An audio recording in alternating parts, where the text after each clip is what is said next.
Bonjour 180. Est-ce que vous allez bien? Oui, super content de vous voir, content de vous accueillir. Je m'appelle David Chouinard. Je suis un des pasteurs ici. Content de voir que vous avez trouvé la place en espérant qu'il n'y en ait pas trop, qu'il y ait eu à faire le trafic avec la bordée. Et puis ici, en espérant qu'il n'y en ait pas trop non plus là-bas qui nous attendent. Bref, si vous êtes pour la première fois avec nous ce matin, on est content de vous accueillir. On espère que vous allez avoir un bon temps, un temps où vous allez avoir l'occasion de rencontrer Dieu, un temps où vous aurez l'occasion d'entendre la parole de Dieu aussi et d'être transformé. Vous avez vu ce matin, on a une nouvelle série qui débute. La série qu'on commence ce matin, les Actes. Vous avez vu, la vidéo est présente en commençant en disant il y a des pages qui ont déjà été écrites. On a le livre des Actes dans la Bible qui nous présente, on appelle traditionnellement les Actes des apôtres. Ce livre-là a été écrit il y a plusieurs années et puis la vidéo montre par après à nous d'écrire la suite. La prétention n'est pas évidemment de rajouter une révélation biblique à ce qu'il y a déjà présentement aux Actes des apôtres, mais l'idée qu'il y a derrière, par contre, c'est que ce que les gens ont vécu à l'époque des Actes, ce qui a été rapporté d'eux, c'est à nous maintenant de vivre l'Église. C'est à nous maintenant de vivre ce qu'eux, ils ont vécu et de pouvoir goûter à ça et puis de pouvoir être cette Église que Dieu anime encore aujourd'hui. Donc, pour les 4 prochaines semaines dans le mois de septembre, ce qu'on va faire, c'est qu'on va étudier ce thème-là, ce sujet-là. Ce n'est pas une étude de tout le livre des Actes. On ne va pas passer tous les chapitres de ce livre-là. Mais l'idée, c'est de voir comment est-ce qu'eux, ils étaient, qu'est-ce qu'ils ont fait, comment est-ce que Dieu les a mobilisés pour qu'on puisse finalement aussi regarder en quoi est-ce que nous, ça nous concerne aujourd'hui. Il y a 2 façons de voir les Actes des apôtres. La première façon, c'est la première perception que j'ai eue des Actes des apôtres pendant plusieurs années jusqu'à récemment. C'est-à-dire que le livre des Actes des apôtres est un livre historique. C'est-à-dire que Dieu nous a laissé dans la Bible un livre qui nous relate des expériences qu'il y a eu au tout début de l'Église, ce qu'on pourrait appeler l'Église primitive. Donc, tout l'établissement de l'Église primitive, comment est-ce que ça a commencé? L'Église primitive, quand je dis ça, c'est on commence les Actes, évidemment, tout de suite après les Évangiles. Les Évangiles qui parlent de la vie de Jésus. Jésus est sur le point de remonter au ciel et puis il est en train de dire, mais maintenant, l'Église va commencer. Mon corps va commencer. La mobilisation de façon spirituelle, par son esprit, va commencer à s'exercer. Et c'est ce qu'on appelle l'Église primitive. Donc, cette première façon de voir va classer le livre des Actes comme un livre historique qui est là pour nous rendre compte un peu de ce qui s'est passé, mais qui, une fois qu'on termine la page, on le laisse là pour dire, OK, on a recueilli l'information, on a compris ce que Dieu a fait, mais maintenant, on va aller autre part chercher les expériences et les doctrines pour qu'on puisse fonder et puis comprendre comment est-ce que l'Église aujourd'hui se mobilise. Donc, ça, c'est la première façon de voir. Et la deuxième façon à laquelle maintenant j'adhère beaucoup plus, c'est que le livre des Actes nous a été laissé à nous pour nous servir d'exemple. Je vais sortir une parole que Paul a dit, l'apôtre Paul a dit à une autre Église qui était les Corinthiens. On peut mettre la prochaine slide. Ces choses-là sont arrivées à nos ancêtres. Ce que l'apôtre Paul est en train de dire, c'est qu'il est en train de parler aux Corinthiens, puis il est en train de leur dire qu'il y a certains comportements qui ne sont pas adéquats, et puis que Dieu a exercé certains jugements. Et il est en train de dire, mais regardez par exemple, quand que Dieu, avec Moïse, il avait exercé certains jugements, même sur son peuple, par exemple, qui murmurait. Alors Paul est en train de pointer les yeux des Corinthiens vers le peuple d'Israël, il y a plusieurs années précédentes que Paul soit là, et il est en train de dire, mais ces choses sont arrivées à nos ancêtres pour nous servir d'exemple. On les a écrites pour nous avertir, nous qui sommes bientôt arrivés à la fin des temps. Ce que je veux faire, c'est que la façon que je comprends, pour ma part maintenant, le deuxième côté de la façon qu'on peut comprendre les Actes des apôtres, c'est un peu comme ce que Paul est en train de dire, puis que nous, on peut dire à l'égard des Actes des apôtres, c'est-à-dire que ces choses leur sont arrivées pour nous servir d'exemple. Si Dieu a écrit ces chapitres-là, ce livre-là, c'est pour qu'on puisse voir qu'est-ce qui est arrivé. Comment est-ce que Dieu s'est mobilisé? Comment est-ce que Dieu par son esprit, a utilisé les croyants, les a mobilisés, et puis pour qu'on puisse regarder ça et que ça nous serve d'exemple. Non seulement ça, même nous avertir aussi, à nous qui sommes arrivés à la fin des temps. Imaginez si Paul pouvait dire, il y a 2000 ans à peu près, dire, ces choses-là ont été écrites parlant des affaires de Moïse, il y a plusieurs milliers d'années aussi passées, plusieurs centaines d'années précédentes. S'il pouvait dire, Paul, nous, on est à la fin des temps. Mais imaginez maintenant, pour nous aujourd'hui. Pour Paul, il disait, ces choses-là sont arrivées pour nous qui sommes à la fin des temps. Les actes des apôtres sont là pour nous servir d'exemple à nous qui sommes arrivés à la fin des temps et pour nous servir d'exemple aussi. C'est ce qu'on va voir à travers les actes des apôtres, la perspective qu'on va regarder, comment est-ce que Dieu a utilisé son Église, mobilisé son Église. On va prendre ces exemples-là pour vous dire, finalement, qu'est-ce que Dieu veut de nous aujourd'hui? Comment est-ce que Dieu veut nous utiliser aujourd'hui? Juste avant qu'on aille plus loin, j'aimerais qu'on puisse prier, puis après ça, on va aller plus en profondeur. Dieu, je te loue ce matin pour cette occasion que tu nous donnes de pouvoir te célébrer, de pouvoir entendre parler de toi. Dieu, peut-être qu'on est ici ce matin et qu'on ne comprend pas tout de la Bible, puis qu'on est à la recherche de qui tu es, à la recherche de ce que tu veux nous dire. Et notre prière, Dieu, ce matin, c'est que tu puisses venir nous parler, que tu puisses venir t'adresser à nos cœurs, à nos pensées. On t'abandonne tous nos tracas, Dieu, tous nos inquiétudes. On y renonce, on les tasse de côté, Dieu, pour ouvrir notre esprit, ouvrir nos cœurs à ce que toi, tu as à nous dire. Par le puissant nom du Seigneur Jésus-Christ qu'on prie. Amen. Je vous ai expliqué un peu les deux façons qu'on peut voir les actes des apôtres et je vous invite la semaine prochaine à revenir pour entendre le pourquoi est-ce que j'ai fait ce changement-là dans ma conviction à l'égard des actes des apôtres. C'est-à-dire que les actes des apôtres ne sont pas un livre uniquement historique pour nous montrer l'établissement de l'Église primitive, mais pourquoi je comprends que les actes des apôtres nous servent d'exemple à nous qui sommes arrivés à la fin des temps. Dimanche prochain, si vous voulez entendre le pourquoi est-ce que dans ma conviction ça l'a changé, je vais expliquer ces raisons-là. Maintenant, juste pour faire un petit briefing de ce que c'est ce livre-là, j'ai dit tantôt que c'est un livre qui arrive tout de suite après les Évangiles. Et puis là, on a besoin de comprendre pour faire la suite logique de ce qui s'en vient dans le Nouveau Testament. Qu'est-ce que Jésus va faire? Là, il remonte au ciel. On lit le début des Actes, puis on voit que Jésus remonte au ciel.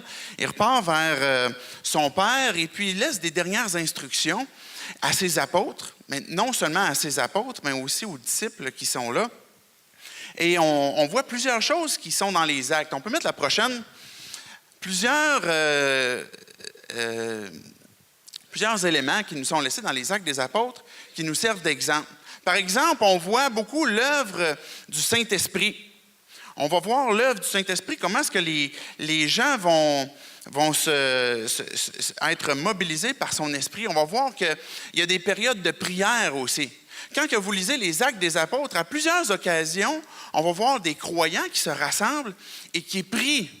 C'est quoi la prière? Ça prend quoi pour prier? Ça prend-tu des lampions? Ça prend-tu des cierges? Ça prend-tu... Il faut se mettre à genoux? Il faut faire quoi? Mais on voit ça à travers les Actes des apôtres. Qu'est-ce que les croyants faisaient? C'est où qu'on peut prier?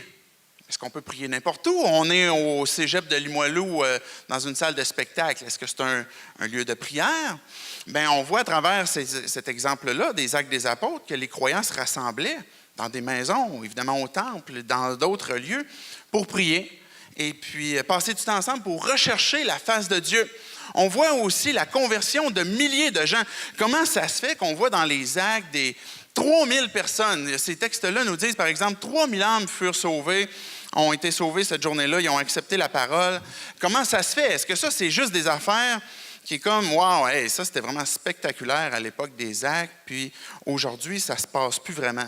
Vous savez, aujourd'hui, il y a beaucoup plus de gens qui se tournent vers Dieu, je vais employer l'expression se convertir, qui se tournent vers Dieu qu'à l'époque des Actes. Peut-être qu'on n'est pas conscient de tous les milliers ou les centaines de personnes qui, chaque jour, se tournent vers Jésus-Christ pour découvrir la vie. Mais il y en a. Cette œuvre de miracle, ce premier miracle que l'on prie, que l'on veut, que l'on souhaite, que l'on désire, existe encore aujourd'hui, de gens qui se convertissent à Jésus-Christ. Puis le mot « conversion », c'est pas de dire « OK, maintenant, je vais dans une église chrétienne Et là, je me suis converti à Jésus-Christ. C'est pas maintenant, moi j'adhère à un groupe qui parle de Jésus une fois de temps en temps. La conversion à Jésus-Christ, c'est de déclarer avoir besoin d'un sauveur à cause de mon cœur qui est perdu et qui a besoin d'être délivré, de découvrir la vie en Jésus-Christ. J'ai besoin d'être délivré. Alors je me tourne vers Jésus-Christ. Je fais un 180, je suis en train de dire, ma vie que je mène, je me détourne pour maintenant vivre celle de Jésus-Christ. Ça, c'est une conversion et c'est là que le miracle se produit, que l'Esprit vient régénérer, vient transformer les vies. Je vais revenir un petit peu là-dessus plus tard, une autre fois. Mais on voit, si je continue dans les actes, des exemples qui nous sont donnés, la générosité de la communauté. On voit une communauté qui se rassemble et les gens qui mettent leurs biens en commun, qui participent ensemble à une même mission et puis qui s'investissent. Pas juste une générosité d'argent, une générosité matérielle, une générosité d'accueil. L'Église devient un lieu d'accueil, une générosité de qui nous sommes. Saluez-vous par un saint baiser que la Bible nous dit, d'accueillir, de prendre soin, d'ouvrir nos maisons. Alors, la générosité, c'est des exemples qui nous sont laissés dans les Actes des Apôtres. La prédication. C'est quoi la prédication? On voit ça dans les actes où il y a des gens qui vont prêcher. Est-ce que c'est uniquement quand que je viens à 180, il y a quelqu'un sur le stage avec un micro puis qui est en train de prêcher? C'est plus que ça. Ce que l'on voit quand on voit une prédication, par exemple, dans les actes, c'est le mot, si je reviens au mot original, kérusso, c'est proclamer. C'est mettre de l'avant des vérités qui délivrent. Je peux prêcher à mon âme. Vous devez prêcher à votre âme. Mon âme, réjouis-toi en l'Éternel. Bénis l'Éternel, mon âme, qu'on va chanter. On a besoin de notre discours intérieur, des fois, qui peut même être négatif. C'est une forme de prêche qu'on se fait des fois plutôt au sens négatif. Puis on va prêcher à nos âmes, on va prêcher à nos familles. Puis là, quand je suis en train de dire prêcher, c'est pas prendre le monde par le collet, puis les secouer, puis dire maintenant, convertis-toi à Jésus-Christ ou meurs. Mais on va plutôt proclamer, annoncer les vérités, comme je disais, qui délivrent. Alors, ça peut être à nos amis, ça peut être aux familles, ça peut être aux gens qui sont prêts, qui ont besoin d'entendre. Alors, c'est ça la prédication qu'on va voir dans les actes. L'implantation d'église. Vous savez, on est sur le point de fêter notre premier anniversaire ici à l'Église 180. Officiellement, l'année passée, on avait commencé le 29 septembre. Et puis, dimanche, le 28 septembre, on va avoir notre premier anniversaire où on va plutôt célébrer le 5 octobre. Le 5 octobre, on va avoir une dédicace, une célébration. On va célébrer Dieu pour ce qu'il a fait dans la dernière année et puis célébrer aussi pour ce qui s'en vient, le prier, intercéder, etc. Donc, on va exposer justement le lancement de ce qui s'en vient, le lancement des activités. Alors, on parle d'implantation de l'Église. Puis c'est quoi l'implantation d'Église? Bien, c'est l'œuvre de Dieu qui permet qu'il y ait des nouvelles églises qui naissent, on pourrait dire des nouvelles assemblées qui naissent, parce qu'ultimement, une église, c'est le corps de Christ, que lui va placer, qui va implanter, qui va envoyer des gens. Vous faites partie, plusieurs d'entre vous, de ce noyau d'implantation. Il y a plusieurs personnes qui sont peut-être au réseau aussi ce matin, ou peut-être quelques-uns qui sont encore au théâtre de la Bordée puis qui attendent. Mais vous êtes plusieurs, on est plusieurs d'entre nous que Dieu a utilisés pour commencer quelque chose de nouveau, et puis avec cette mission que les gens loin de Dieu puissent découvrir la vie en Jésus-Christ. Et ça fait partie des exemples qui nous sont laissés dans les Actes des Apôtres et puis qu'on veut prendre pour exemple et dire, bien, nous, à l'Église 180, c'est dans notre minding, excusez l'anglicisme, mais c'est dans notre pensée continuellement de dire comment est-ce qu'on peut se multiplier. On a 1 an bientôt, on va entamer notre 2e année, puis déjà on va entamer la réflexion de dire est-ce qu'il y a un autre secteur où ce qu'on peut aussi avoir un témoignage, un peu comme sur la Rive-Sud, et puis ici à Limoilou, puis peut-être éventuellement d'autres secteurs. Le baptême, on voit des baptêmes. J'ai l'impression que je profite de toutes les occasions de passer mes annonces, mais le baptême, il y a des baptêmes qui s'en viennent. Ici, à 180, il y a des baptêmes qui s'en viennent. Il y en a un qui s'en vient. Si vous avez reçu le courriel cette semaine, c'est moi qui ai fait l'erreur. J'ai écrit 16 septembre. Ça se trouve finalement être le 14 septembre. C'est le 14, c'est dimanche prochain. Dimanche après-midi prochain, on va avoir un baptême chez le foyer d'une personne, de quelqu'un de nos adhérents. Et puis, je vous donnerai l'adresse à la fin tantôt, là, pour pas que ce soit sur le web. Mais on va avoir un baptême, une personne qui va se faire baptiser. Et puis, je vous lance le défi aussi. On aimerait pour le dimanche d'Action de grâce, le 12 octobre, faire un baptême. Je sais qu'il y a des gens qui ont manifesté le désir, mais le baptême, c'est pas juste de dire, OK, c'est une œuvre religieuse parce que les églises chrétiennes, ils baptisent, etc., mais c'est de répondre à un appel. Vous avez peut-être assisté dans des églises où il y a des appels, où quand on donne notre vie au Seigneur Jésus, on lève notre main, ou on s'avance en avant, etc. Mais dans les actes des apôtres, les appels qu'ils faisaient, c'est « avancez-vous, puis venez vous faire baptiser ». C'est ça les appels qui étaient lancés dans les actes des apôtres. Et c'est l'appel que je vous fais ce matin. Si ce matin, tu as pris la décision de suivre Jésus-Christ, puis de dire, j'ai fait un 180 dans ma vie parce que je me suis repenti de mes péchés, parce que je sais que je ne peux pas être délivré par moi-même, puis j'ai crié à Dieu pour qu'il soit mon sauveur. Délivre-moi. Tu as accueilli la vie que Dieu veut te donner. Il t'a pardonné de ses péchés, tu es devenu son enfant. Je te lance l'appel ce matin. Fais-toi baptiser. Fais-toi baptiser. Il n'y a pas plein de prérequis pour te faire baptiser, sinon de dire, bien, je m'avance, puis je veux proclamer aux gens que je vais me faire baptiser. C'est ce qu'on voit dans les actes. Et la propagation, finalement, de l'Évangile. On peut continuer d'avancer. Je vais vous présenter ces éléments-là pour vous montrer c'est quoi ces exemples-là qu'on trouve dans les actes. On peut mettre la prochaine slide. On trouve un cycle dans les actes des apôtres. Un cycle de croissance, je vais l'appeler comme ça. Jésus a dit, je bâtirai mon Église, et puis elle va progresser, elle va avancer. Il va dire même le séjour des morts, la porte du séjour des morts ne pourra pas résister contre le progrès de mon Église. L'Église de Jésus-Christ va progresser, va avancer, l'Église va croître. L'Église, c'est quelque chose d'organique. C'est quelque chose qui grandit à cause de la vie que Jésus-Christ donne. Ce n'est pas quelque chose de mécanique. Ce n'est pas quelque chose que l'on peut créer. Ce n'est pas quelque chose que l'on peut forcer. Ce n'est pas quelque chose parce qu'on se dit, bien là, on va tellement mettre des efforts pour que ça soit beau, bon, que ce soit agréable, qu'on puisse attirer le plus de monde possible, que ça devienne une Église. Une Église, c'est quelque chose d'organique, quelque chose de vivant, qui est le corps de Christ. Et ça, puisque c'est organique, ça grandit. Ça grandit, donc ça grandit. Si vous êtes des croyants, vous dites, ben moi j'ai déjà donné ma vie à Jésus-Christ, vous continuez de croître. En Église, on va grandir de façon en maturité. On va grandir dans notre compréhension de qui est Jésus-Christ. Mais l'Église doit nécessairement aussi grandir en nombre, c'est-à-dire qu'étant donné qu'on est des témoins, et puis qu'on parle de notre Sauveur, bien, les gens entendent, l'Esprit convainc, et là, il y a des gens qui disent, mais moi, je veux découvrir la vie en Jésus-Christ. Et l'Église va grandir, il va y avoir des baptêmes. Ce cycle-là est le cycle de croissance que l'on trouve dans les actes des apôtres. On regarde le tout premier en haut, le jeûne et la prière. On voit les gens qui, quand on regarde, par exemple, les actes, et puis tantôt, on va regarder un passage plus détaillé. Juste avant qu'on regarde ce passage-là, je voulais montrer le cycle.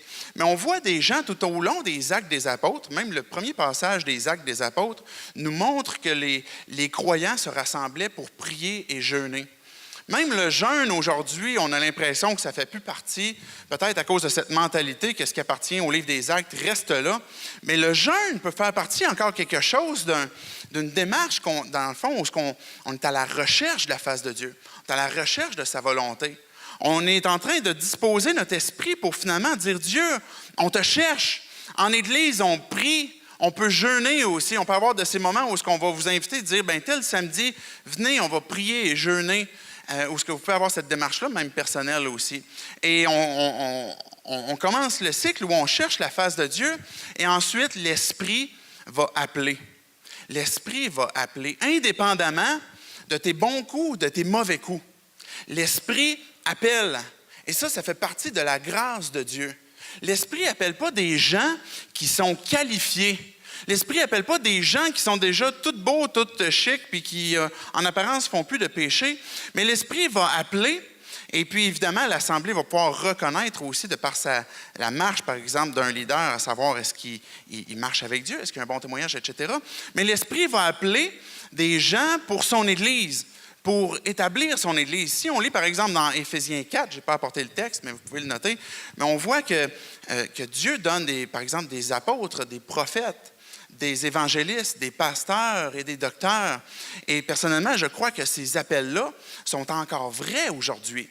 Dieu n'appelle pas des apôtres comme à l'époque de son passage sur terre, où il y avait 12 apôtres avec un ministère très spécifique.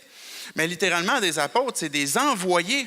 Des gens que l'Esprit appelle pour envoyer et se rendre, par exemple, dans une terre missionnaire, dans un endroit pour propager l'Évangile, pour implanter une église, etc. Et il va y avoir, par exemple, des gens qui vont avoir cet appel, par exemple, de proclamer les vérités, par exemple, d'annoncer au peuple, de se repentir de leurs péchés, de venir devant Dieu et puis de crier à son secours, qui est une forme d'appel de prophète. Bref, pasteur, docteur, évangéliste sont des appels que Dieu donne pour la croissance de son Église. Et ça, c'est ce que l'on voit dans le cycle. Donc, il y a la recherche de la face de Dieu. On poursuit avec l'Esprit qui appelle des gens. Et là, j'ai parlé d'appels spécifiques comme dans Éphésiens, mais Dieu vous appelle aussi. Dieu t'appelle à quelque chose. Si tu connais Jésus-Christ, si tu t'es repenti de tes péchés, tu es son enfant, à quoi est-ce que Dieu t'appelle? Pour être utile dans son corps. Et ça, c'est encore vrai. Ensuite, l'Église a une responsabilité. Quand l'Esprit appelle, à quoi l'Esprit appelle l'Église 180, par exemple? C'est ça qu'on va être sensible. C'est pour ça qu'on va être sensible à la voix de Dieu. Et quand que l'Esprit appelle, maintenant, on a le choix d'obéissance. Dire, maintenant, Dieu, tu m'appelles, je vais te suivre, ou on peut résister. Si on décide d'obéir, on poursuit le cycle, à ce moment-là, il y a des transformations, des conversions, par exemple, où il y a des gens qui, si, mettons, l'Esprit t'appelle à te tourner vers Jésus-Christ pour être sauvé, tu as le choix ce matin. Dieu ne va pas te tordre un bras, mais il va te dire maintenant, tu as le choix d'obéir. Ou sinon de résister, de dire non, je ne veux pas. Et si tu poursuis, mais après ça, si tu dis moi j'obéis, il va y avoir finalement une conversion. Des gens qui vont se tourner vers Dieu, ou sinon un endurcissement. Ensuite, s'il y a des conversions, l'Église grandit. L'Église grandit par des gens qui viennent au Seigneur Jésus-Christ. Notre vision, notre mission, c'est à quoi Jésus-Christ nous appelle. On est peut-être plusieurs croyants ici. On fait partie de ce core group, de ce noyau où on dit Dieu, utilise-nous pour propager ton nom. Mais les gens qu'on cible, les gens qu'on veut rejoindre, c'est des gens qui sont loin de Dieu puis qu'on veut qu'ils puissent découvrir la vie en Jésus-Christ. Ce n'est pas de vider d'autres églises pour les amener vers ici, mais qu'on voit les bancs qui sont encore disponibles. Puis on prie, on a ce désir que les gens viennent puis puissent découvrir la vie en Jésus-Christ. Et là, l'Église grandit. Ensuite, l'Église, les chrétiens se fortifient, ils s'enseignent, il y a de la formation de disciples. Et l'Église, finalement, s'organise et redémarre le processus. C'est le cycle de croissance que l'on voit à travers les actes des apôtres. Et quand l'Église grandit, on pourrait penser, est-ce que l'Église, par exemple, une Église qui démarre, doit être toute organisée de A à Z avec une machine très bien huilée? Quand on regarde l'exemple qui se produit dans les actes des apôtres, une Église qui grandit, au fur et à mesure, elle va traiter ce qui est devant elle. S'il y a, dans une journée, 3000 âmes qui se convertissent, ils ont des nouveaux beaux problèmes à gérer qu'ils n'avaient pas peut-être la veille. Mais maintenant, ils ont des nouvelles façons de gérer les choses. Alors, on arrive, par exemple, dans Acte 6, où là, les apôtres, ils vont dire, nous, on veut se dédier à l'enseignement et à la prière, et puis il est plus convenable qu'on soit partout, dans toutes sortes de ministères. Donc, on va établir des gens, des serviteurs, des leaders qui vont pouvoir s'occuper de ce ministère-là. L'Église s'organise au fur et à mesure.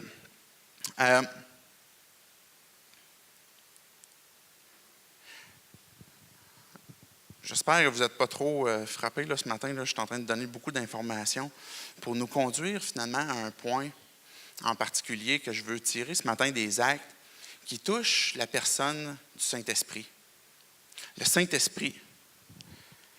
C'est qui le Saint-Esprit? Peut-être même que ta question, c'est quoi le Saint-Esprit? On regarde les actes des apôtres, on regarde comment est-ce que l'Esprit se produit, comment est-ce qu'il exerce son ministère, et on se pose la question, ces choses-là leur sont arrivées pour nous servir d'exemple. Comment est-ce que nous, qui sommes arrivés maintenant, aujourd'hui, en 2014, le 7 décembre, à Limoilou, comment est-ce que ces choses-là, on va les vivre aujourd'hui? Comment est-ce qu'on va dépendre de son esprit? Et j'aimerais vous parler un peu de qui il est. Et peut-être même en commençant de qui il n'est pas. Peut-être je vous poserai la question ce matin, c'est quoi ou c'est qui pour toi le Saint-Esprit? Peut-être que tu vas dire, moi j'ai entendu parler de Dieu, j'ai entendu le Père, j'ai déjà entendu mener d'une prière au nom du Père, du Fils et du Saint-Esprit. Fait qu'il semble avoir un nom. Mais peut-être que l'impression que tu as du Saint-Esprit, c'est quelque chose de mystique, une force mystique, ou bien une brume, comme on voit présentement. Est-ce que c'est le Saint-Esprit, tout ça? Là? Est-ce que c'est quoi qui se passe? Est-ce que c'est une brume mystique, le Saint-Esprit, qui frappe de façon aléatoire à un moment donné? Pataf, il y a quelqu'un qui est frappé dans le front du Saint-Esprit, et puis que là, il s'est manifesté. Ce n'est pas ça, le Saint-Esprit. Ce n'est pas une chose non plus, autant que vous n'êtes pas une chose. Le Saint-Esprit est une personne. Allons voir l'autre, ce que l'Esprit est. Qui est le Saint-Esprit? Quel est son rôle? Le Saint-Esprit, on dit qu'il est la troisième personne de la Trinité. Il y a un seul Dieu, le Père, le Fils et le Saint-Esprit. Un seul Dieu en trois personnes. Le Saint-Esprit, on doit le reconnaître comme étant Dieu. Dieu étant digne de louange, d'honneur, de gloire, d'adoration. L'Esprit est digne d'adoration, de louange, d'honneur, comme j'ai dit. Il a un rôle particulier aussi. Imaginez, je vais essayer de vous expliquer en termes humains un peu la Trinité. Et puis, vous savez, on va prendre l'éternité à découvrir Dieu. Et Dieu est éternel. Mais ce qu'on peut essayer d'exprimer avec nos mots humains, on pourrait décrire un peu comme le Père, comme étant celui qui a écrit, si on pense à un film, celui qui a écrit, qui étant l'auteur du scénario, celui qui a mis sur papier tout son plan, sa volonté, ce qui va se faire, ce qui va s'exercer, les différents actes. Et puis le Fils est celui qui est le metteur en scène. Celui qui dit comment est-ce que les choses vont s'exercer sur le plateau, comment est-ce que les choses vont s'opérer. Et le Saint-Esprit est celui qui accompagne, celui qui va acter, celui qui va manœuvrer, celui qui va agir. Donc, Jésus-Christ est notre tête et celui qui dirige l'Église. Le Saint-Esprit est celui de qui on dépend et qu'on est mobilisé. Il est l'acteur, celui en qui on dépend, on se soumet, en qui on lui abandonne notre vie, puis on dit, Dieu, mobilise ton Église et son esprit va nous mobiliser. On doit écouter son esprit. Maintenant, il est Dieu, la troisième personne. On peut continuer d'avancer pour montrer que le Saint-Esprit est réellement une personne. Bien qu'on ne voit pas l'esprit, il est une personne. Bien que l'esprit n'a pas un corps physique, il existe. Et on peut dire de l'Esprit qu'il parle. Il te parle. L'Esprit me parle. Moi-même, je ne l'entends pas, moi, David. Qu'est-ce qu'il me dit? On a besoin d'écouter.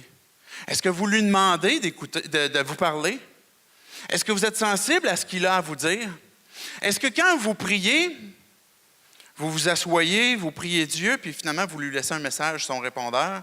Ou est-ce que réellement vous êtes en communication avec l'Esprit, qui rend témoignage à votre esprit, qui parle à votre esprit aussi? L'Esprit parle à son Église. Il est une personne. Vous savez, il y a un certain groupe religieux, des fois, qui vient chez nous, témoins de Jéhovah, pour ne pas les nommer, et puis ne reconnaissent pas que l'Esprit est Dieu. Et puis, je leur dis toujours, mais est-ce que si l'Esprit est uniquement une puissance, une force mystique, est-ce que ça peut parler, une force mystique? Alors, ils vont me dire non. Mais on voit dans les actes des apôtres, par exemple, où pendant qu'ils servaient le Seigneur, dans Acte 13, 2, dans leur ministère et qu'ils jeûnaient, le Saint-Esprit dit, mettez-moi à part Paul et Barnabas. L'Esprit parle, il est une personne, il est quelqu'un qui agit, qui peut porter des actions, qui peut porter des actions concrètes. Quand on prie Dieu, qu'on lui demande d'intervenir, Dieu intervient et il agit aussi. Il appelle. On était tantôt ensemble, les gens de l'équipe musicale, quelques-uns en bas en train de prier. Puis on priait pour toi, on priait pour vous, on priait pour nous, pour que l'Esprit t'appelle, que l'Esprit te parle, que l'Esprit nous parle. Et peut-être qu'il est présentement déjà à l'œuvre près de ton cœur, assis à côté de toi, puis en train de te dire, tu sais, je te cherche. Il y a une inquiétude à laquelle je peux agir, je peux intervenir, que tu as présentement. Abandonne-toi à moi. L'Esprit appelle, il guide. Vous avez toutes sortes de décisions à prendre dans vos vies. En tant qu'Église, on a toutes sortes de décisions à prendre dans nos vies. Et on prie Dieu qu'il nous dirige, puis l'Esprit nous guide. Il te guide. Marchez selon l'Esprit, vous n'accomplirez pas les désirs de la chair. Il va te guider. Entrez dans mon repos, que Jésus dit, que Dieu dit, entrez dans mon repos. Ça veut dire quoi d'entrer dans son repos? Sinon que maintenant, je peux me confier en Dieu, m'abandonner à lui, et dire maintenant mes soucis, mes inquiétudes, je les abandonne et puis je suis ta volonté. Guide-moi. Les décisions que je dois prendre, dis-le-moi. Et je vais obéir à la foi, à la confiance. Il influence, il prend des décisions. Et tout cela sont des actions qui sont attribuées à des personnes, pas une force mystique, pas une boucane dans l'Église à 180, mais réellement une personne qui existe, qui prend des décisions. Je pourrais même aller plus loin en disant que le Saint-Esprit, on peut lui résister, on peut lui mentir, on peut l'éteindre, on peut décider de ne plus écouter sa voix, on peut le tester, le mettre à l'épreuve. Quand je dis on peut, c'est pas que je suis en train de vous dire allez-y, là. Je suis en train de dire c'est des actions qu'humainement on peut faire à l'égard de l'Esprit de Dieu. L'Esprit, dans les Actes des Apôtres, agit. Il est une personne. Quel exemple est-ce que ça nous laisse? Quel exemple est-ce que ça nous donne? Ce matin, 180, ce que je veux te dire, c'est lève tes voiles. Lève tes voiles. Quand l'Esprit souffle, quand l'Esprit décide d'agir, décide d'intervenir, est-ce que tes voiles sont levées? Est-ce que tu es prêt? Ou est-ce que tu es en train de dormir, en train de roupiller? On a un choix. Se réveiller ou snoozer. Pour ça, j'ai apporté mon cadran. C'est drôle, hein, que sur les cadrans, c'est tout le temps le plus gros bouton pour snoozer. Ça devrait être le plus petit, pour qu'on le cherche vraiment longtemps. Je pense pas qu'il existe différents cadrans où finalement, il faut que tu fasses certaines choses pour être capable de snoozer. J'ai cherché la traduction de snooze, je ne la connaissais pas. Roupiller. Et je trouvais ça drôle. Roupiller. Hein? C'est comme si on est réveillé. Mais, tu sais, je dors pas, je sais que ma bus s'en vient, je sais qu'il faut que je parte bientôt, mais je dors pas, là, je fais juste relaxer. On est en train de roupiller.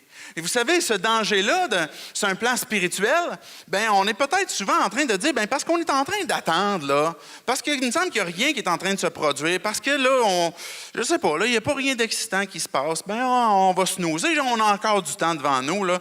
Ça se peut, on a entendu qu'à un moment donné, Jésus va revenir, mais j'ai l'impression que ça va être loin. On va snoozer une couple de fois. Mais quand on snooze, ce qu'on est en train de faire, on n'est pas en train de lever nos voiles, on n'est pas en train d'être prêt à partir du moment qu'il va y avoir ce réveil, ce vent qui va souffler, qu'on ne peut pas créer. Je vous ai dit tantôt que l'Église est quelque chose d'organique. On ne peut pas mécaniquement organiser un réveil. Un réveil, c'est-à-dire que le cœur des gens se tourne vers Dieu, où ce qu'ils réalisent qu'ils ont besoin de lui. Le cœur des croyants aussi, qui finalement se tournent vers Dieu et qui disent « Hey, je viens de catcher des choses, là. Je viens de découvrir des choses. Mon cœur, mes pensées viennent de s'illuminer à l'égard de Dieu, puis je viens de découvrir Dieu. » Si vous êtes un croyant engourdi puis endormi ce matin, arrêtez de snoozer. Il y a des choses encore à découvrir de Dieu. Mais pour ça, il faut être prêt. Il faut se réveiller et arrêter de roupiller. Il y a tout le monde ce matin qui roupillait un petit peu pendant que je parlais, là, ça sent coupable. Hein? Mais levez vos voiles, soyez prêts. C'est ça l'encouragement que je veux nous donner ce matin. Regardez le texte que j'ai apporté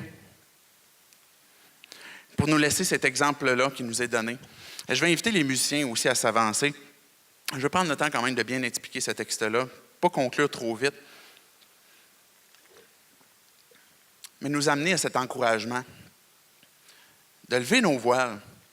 Jésus, on commence au verset 4. On est dans les Actes des Apôtres, au chapitre 1. Et puis j'ai apporté les versets 4 et 5, puis un autre bout de texte tantôt. Un jour que Jésus prenait un repas avec eux, il leur donna cet ordre: ne vous éloignez pas de Jérusalem, mais attendez.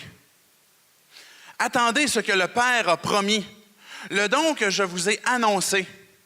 Car Jean a baptisé avec de l'eau, mais vous, dans peu de jours, vous serez baptisés avec le Saint-Esprit. Jésus est en train de dire, là, je vais remonter au ciel, puis là, je vous donne un ordre, je vous donne un commandement. C'est quoi cet ordre-là? Snooze. Non. Attends. Moi, quand j'attends, là, souvent, ce que je fais, quand j'attends ma femme pendant qu'elle magasine, par exemple. C'est pas vrai, elle magasine pas si souvent que ça. Mais là, souvent, je vais m'asseoir sur un banc, là, puis là, je prends mon cellulaire, là. Puis là, il me semble que j'ai plein de choses importantes. Là, je vais sur Facebook. Je vais sur Twitter. Là, parce qu'elle magasine vraiment très, très longtemps, là, je check la météo. Là, on va regarder qu'est-ce qu'elle annonce demain. Puis là, je prends mes courriels. Puis là, je réponds des courriels. Mais finalement, on est en train d'attendre. Et puis, peu importe les temps souvent qu'on a d'attente dans nos vies comme ça, on passe le temps avec des futilités. Je ne suis pas en train de dire c'est péché puis vous allez mourir du feu du ciel à cause de ça. Mais peut-être que sur un plan spirituel, on fait ça. On fait une espèce de Facebook spirituel où on est en train de roupiller. Puis quand Jésus dit à ses disciples, attendez, attendez, attendez la promesse que mon Père vous a dit. Ces croyants-là, ce qu'ils ont fait, l'exemple qu'ils nous donnent aujourd'hui, 180, c'est lève tes voiles, prépare-toi, parce qu'il y a quelque chose qui s'en vient. Prépare-toi à ce qui s'en vient. Il y a une promesse que le Père a faite qui va venir. Et ces croyants-là étaient en train de découvrir que, et on peut mettre l'autre partie, qu'ils avaient besoin d'attendre. Qui n'est pas une façon où ils se sont assis à faire du Facebook ou du Twitter, mais ils sont allés prier. Et quand ils furent arrivés à Jérusalem, ils montèrent dans la chambre où ils se tenaient d'habitude, en haut d'une maison, et tous ensemble, ils se réunissaient régulièrement pour prier, pour chercher la face de Dieu, pour faire du face God, place du Facebook, chercher la face de Dieu. Pour être prêt. Pour être prêt que quand l'Esprit, lui, allait être prêt, que ce que nous, on ne peut pas créer, décider, mais que ce que nous, on peut, c'est-à-dire se préparer, comme eux, ils l'ont fait, quand l'Esprit, lui, décide de réveiller, de souffler, est-ce que tu es prêt? Est-ce que tu vas être prêt? C'est l'exemple qu'il nous laisse. Quand on attend Dieu, Jésus est en train de dire, allez à Jérusalem, puis attendez là. Vous savez, ce n'était pas la destination vacances pour des chrétiens à ce moment-là, hein, Jérusalem. Il s'était passé beaucoup de choses où Jésus avait été crucifié quelques jours avant. Et les chrétiens n'avaient pas une très grande popularité. Puis il a dit, allez là, puis attendez là. Et quand on attend dans nos vies, souvent, ça fait partie des plus grandes épreuves que l'on a. Attendre. J'aimerais apporter une nuance en attendre et s'attendre. S'attendre à Dieu. Où on se tourne vers Dieu, puis on cherche sa face. Puis on se dit, Dieu, je veux être là. Je veux être prêt. Peu importe ce que tu vas faire, je veux être prêt quand tu vas agir. On va s'attendre à Dieu. Souvent, quand on est obligé d'attendre, on est en train de découvrir. On est en train de découvrir que c'est lui qui est en charge. Qu'est-ce qu'on contrôle dans nos vies? De quoi est-ce qu'on est en charge? Est-ce qu'on est même en charge de l'Église? C'est lui qui est en charge. Jésus la tête, l'Esprit qui décide. Et ça, c'est vrai pour nos vies, qui s'applique dans nos vies personnellement. Que tu as peut-être, t'attends présentement peut-être un diagnostic, que tu as passé certains tests de santé. Que peut-être que tu te trouves dans une attente financière qui est pénible et qui est difficile, mais que tu dois t'attendre à Dieu, crier à lui. Peut-être c'est une situation amoureuse difficile, que Dieu te fait attendre. Attends-toi à lui. Renonce à toute l'action, tout ce qu'on va se détourner de Dieu, l'activisme, nos idées qu'on va avoir. Quand on est en Dieu, Dieu est en train d'augmenter notre foi. Un ami avait dit à Job, et si tu penses que c'était une bonne phrase qu'il avait dit à son ami, que Job, un de ses amis avait dit à Job, il dit, tu crois que Dieu n'entend pas? Ta cause est devant lui. Attends-le. Ta cause aujourd'hui est devant lui. Notre cause, Église 180, est devant lui. Attendons-le. Attendons-nous à lui.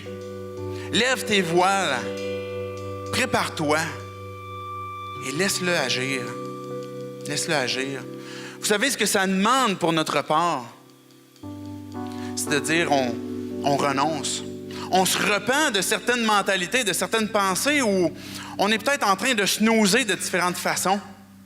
Parce qu'on est obligé d'attendre, on est en train de perdre notre ferveur, de perdre notre excitation de ce que Dieu va faire, d'oublier la promesse qui s'en vient, que Dieu nous fait,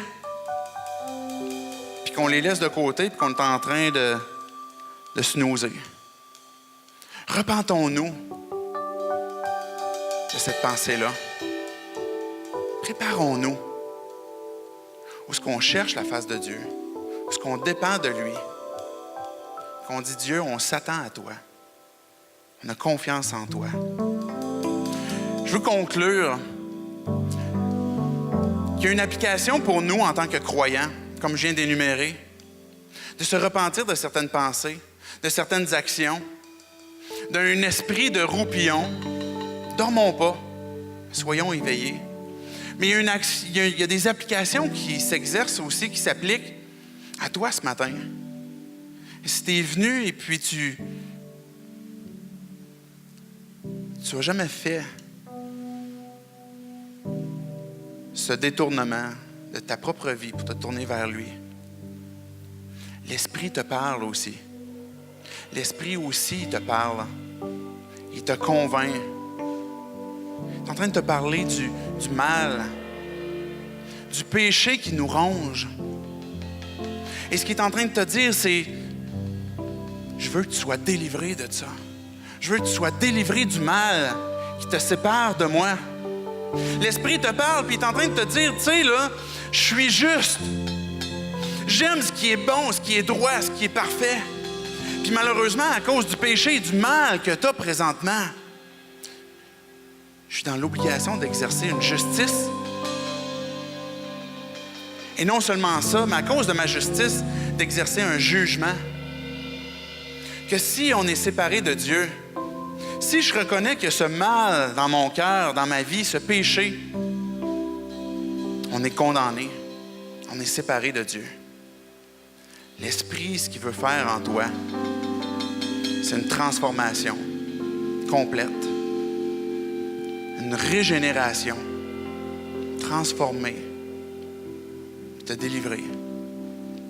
C'est le défi que je veux te lancer ce matin. Tu as entendu qu'on a parlé de l'Église, puis tu te dis, mais moi, je veux m'impliquer dans l'Église, puis je veux être là, je veux être présent, je veux servir, et puis je veux entendre ce que David t'a à dire, puis Tim, je veux entendre ce qu'il a à dire lui aussi. Et c'est correct. Continue de venir. Mais je veux juste te dire de faire attention.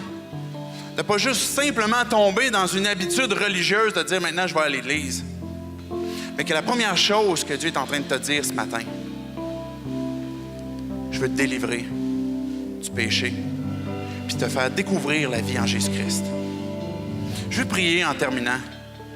Que chacun d'entre nous, peu importe là où on se situe, qu'on puisse se tourner vers Dieu. Baissons nos têtes, fermons nos yeux simplement. Et Dieu, ce qu'on te dit ce matin, en tant qu'Église,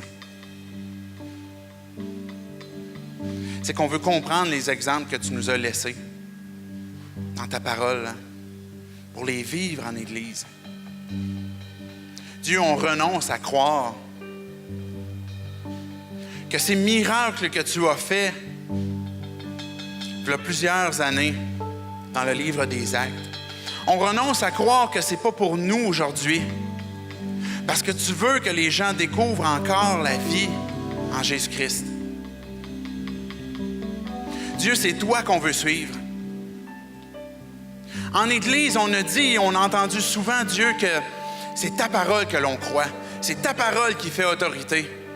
C'est elle qui nous dit comment se comporter. Et c'est ça qu'on veut faire ce matin avec ta parole. On veut lever nos voiles, être prêts. Esprit Saint, viens parler à nos cœurs, viens parler à notre cœur en Église pour nous montrer c'est quoi tu t'attends de nous, pour nous préparer à toute direction que tu veux nous donner. Dieu, on te prie aussi ce matin. Si je suis ici ce matin, Dieu, puis que j'ai jamais fait ce changement dans ma vie, où j'ai abandonné une ancienne façon de vivre pour te suivre, où j'ai abandonné le péché, Dieu, pour me tourner vers toi, et que j'ai reconnu que je ne peux pas y parvenir par moi-même, mais que toi, tu peux faire quelque chose pour moi, que ton Fils Jésus-Christ est mort pour moi, pour mes péchés. Dieu, prends-les, prends ces péchés. Fais-moi devenir ton enfant. Je veux marcher vers toi, avec toi, par ta grâce. C'est-à-dire par cette œuvre que toi, tu vas faire en moi. Pas parce que je suis bon, pas parce que je suis capable, mais justement parce que je ne suis pas capable. Fais ce travail dans ma vie. Et Dieu, c'est par le puissant nom du Seigneur Jésus-Christ que l'on prie. Amen.